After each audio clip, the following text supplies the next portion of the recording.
Biopharma companies supported a total of 87,675 jobs in Indiana back in 2008. 14,442 of those jobs were directly in the biopharma sector, and 73,000 of those jobs were in other sectors associated with biopharmaceutical. Nearly 90,000 private sector jobs certainly makes you pay very close attention to this sector.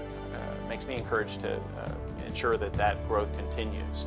How are we going to create an environment that leads to good paying private sector jobs, not just here over the next year or 5 years or even 10 years, but for the next generation and beyond? There are some real opportunities in the public policy arena to help lighten the load and create a better atmosphere for job creation.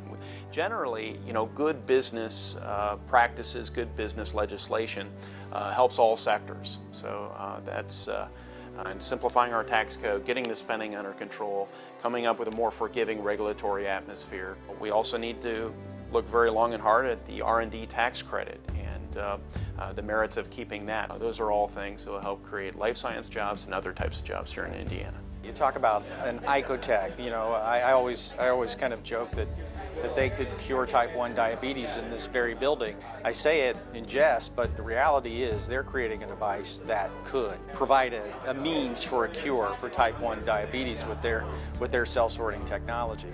We want to really help the entrepreneur figure out not only what they're doing right now with this widget they've created, but where's the market going? And then we try to figure out a way to help them with funding. And every one of them will tell you that is really the most important thing, to create the jobs that we all know that we need desperately.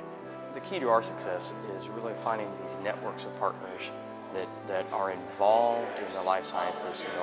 In the end, what we're really trying to do is be patient-focused and find innovative ways to solve those really enduring medical mysteries we haven't been able to solve. We have key strengths all around the state of Indiana. It's how do we tie that network together, and I think that's one of our areas of focus of getting not just Lilly, but the life sciences out of what people think is just a central Indiana strength, is recognizing that the state of Indiana has great assets.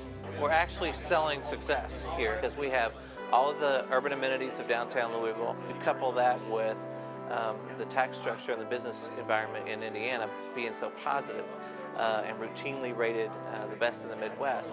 I think it's a recipe for success.